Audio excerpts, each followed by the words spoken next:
Hello everybody, and welcome back to OMB Reviews. I am the critic who is a cynic. Hope we're doing well, and today I'll be doing a review of the first movie in what has been called the Samurai Trilogy. But before going into further detail, please be sure to smash the like button, light up the fire button if you're watching on Odyssey, and be sure to subscribe and have the bell notification on. That way you get notified every time we have a new video or live stream on the channel. Also, make sure to check out my website, ombreviews.com, for more information about my streaming schedule and a lot of other awesome information. All right, let's go ahead and dive into it. So this is called Samurai I, Musashi Miyamoto, which is the first in the dubbed Samurai Trilogy series of films. And I was thinking possibly of waiting until seeing all three of the movies before giving my review of the entire trilogy itself. But since these do take place at different times as far as their general release, and obviously some films could be better than others, again, I don't know because I've never seen these before until this moment. I want to be able to do each one individually. And so this is a film that was released in 1954. And it's a film by Hiroshi Inagaki, which is a name actually that I don't really know all that well. As you all have been well aware of, I have been on a huge kick as of late watching the films of Akira Kurosawa, but I have now reached the end of the films that are at least readily available to me, and I'm still kind of in this wanting to watch samurai era movies. And so let's see if we know a little bit more about this guy right here. So he has done, looks like Sword for Hire, Samurai Trilogy, looks like maybe what he is best known for.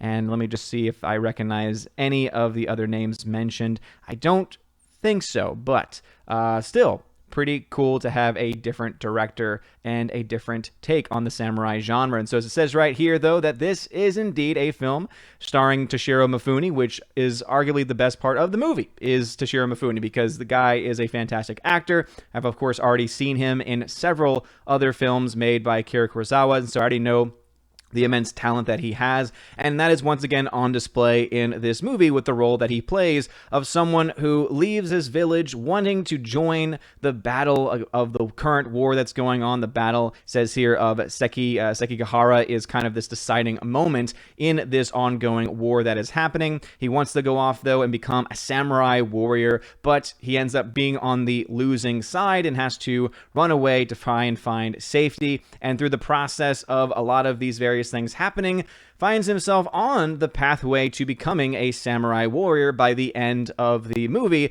But obviously there's a lot of twists and turns along the way, including with his relationship with his best friend who he goes off to war with, and also several different female characters in the movie as well, which I thought was kind of interesting. And that also kind of leads to one of the reasons why I don't like this movie as much as I do a lot of the films that I've already reviewed for the channel over the last couple of weeks by Kurosawa, because I don't think the story is nearly as strong as the Kurosawa films had been, especially when you talk about the dialogue. There's just certain moments in the movie when you look at the, obviously you have to look at the subtitles here, and you look at the exchanges, and they just don't really work as organically, or they're just not nearly as clever as a lot of the things that I had seen in the Kurosawa movies. And I know that it's kind of rough for me and maybe not fair of me to compare any and every single Japanese film that I see from this point forward to Kurosawa, but I feel that based on just history and how well known the name is, and how respected he is in cinema, not just of Japanese cinema, but in the entire world, I do feel that it is I do think that it is worthwhile, and I think that it is totally appropriate to do so. This is a film that was written by Takohi Wakao and also Hiroshi Inagaki, so once again, a director here in the Japanese cinema helping to adapt the story. It is based off of a story Miyamoto Musashi, who apparently was a historical figure. And so this is very loosely, according to the article here, it's very loosely based on the actual historical person. And it's been broken up into 3 different movies, which seem to focus on 3 different points of this samurai warrior's life. This one focusing on him before he was a samurai, and going all the way to the end of this first movie where he actually actually is, and I didn't really understand it at the time, though based on his look at the end of the film, he definitely looked the role and looked the part of a samurai. According to the plot synopsis, it actually is something that is made more clear, that by being given a new name, by being given the name, which again, Miyamoto Musashi, that is actually a sign of him now being called and considered to be a samurai. That's a samurai name. And now he must go off on a journey of self-discovery, leaving the world behind him, including leaving a woman behind as well, the woman who actually saved him from death, though based on what had happened after this moment with this Buddhist priest that we see a couple times in the movie, it doesn't look like he was going to die at any point. Rather, he was trying to push this character played by Toshiro Mifune to embrace a new life, to leave behind the life of someone who is unhinged, who lets emotion just rule the day, and instead actually take on a different path, which of course would eventually be known to him to be the samurai's path, and he eventually does. This film did win a Academy Award for Outstanding Foreign Language Film, and I would say that I would understand. Obviously, I am very much new to Japanese cinema.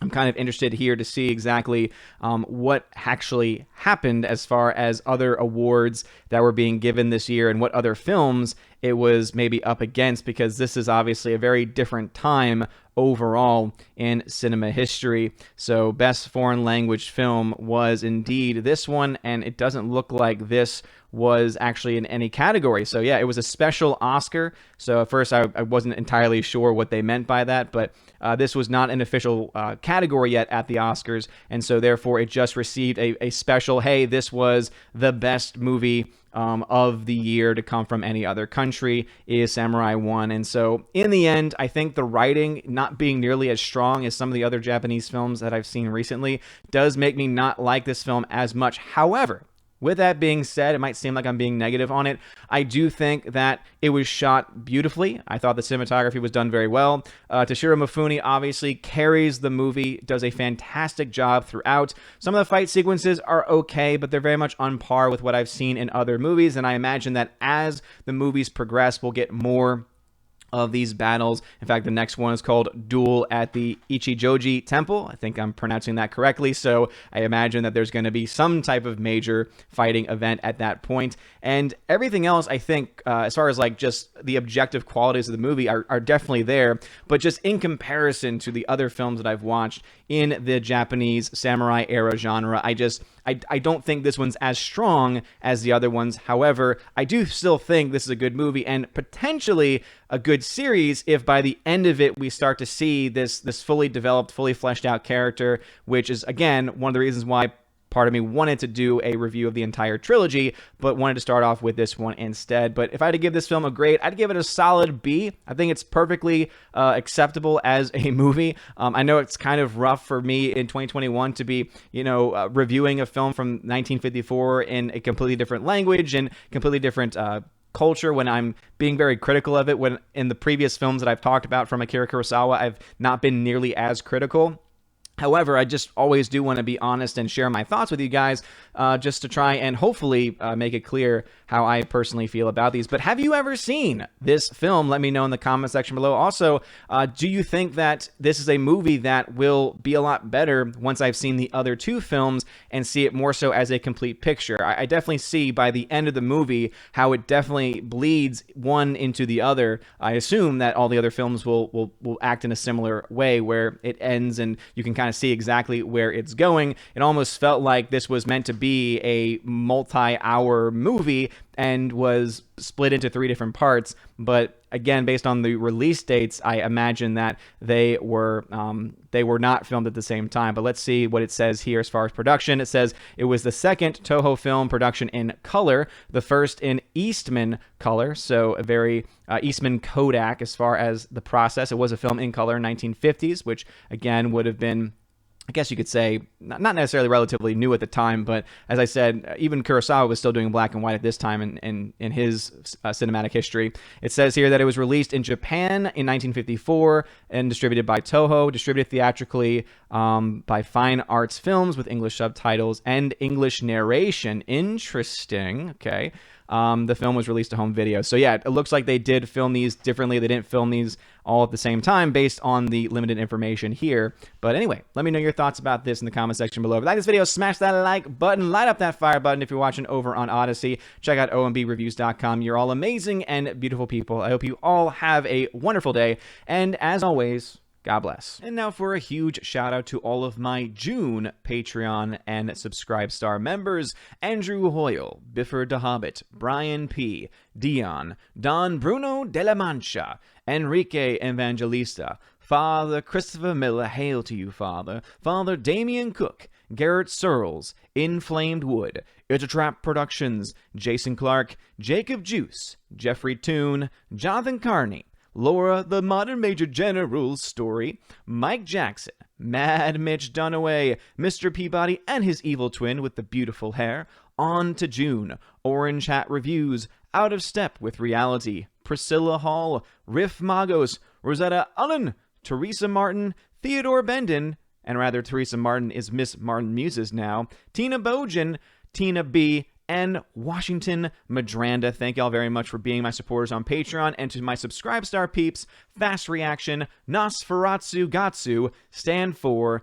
John B., Perpetual Punster, Mr. Roy, Glinzer, J. Alex McCarthy Jr., Dean Heiss / The New Number 2, J. Rod the Beer Guru, Nevanon G. Adams, and ZK Man. Thank you all very much for being my Subscribestar members. And if you want your name shouted out at the end of every video and live stream, please consider joining on Patreon or Subscribestar. You also get access at other tiers to things like a bi-monthly podcast, bi-weekly, twice a month podcast that I do with John the Flick Pick Flickinger, which is a lot of fun. There's also a tier in which you can join me once a month for the Chosen of Valhalla live stream, where you all get to, at that level, join me for discussions, talk about any projects that you might be working on, or just hang out and have a good time. It's a lot of fun. And also, too, for many of those levels, you also get access to a giveaway section on the Discord server, where you get access to giveaways of things like 4K movies, digital codes,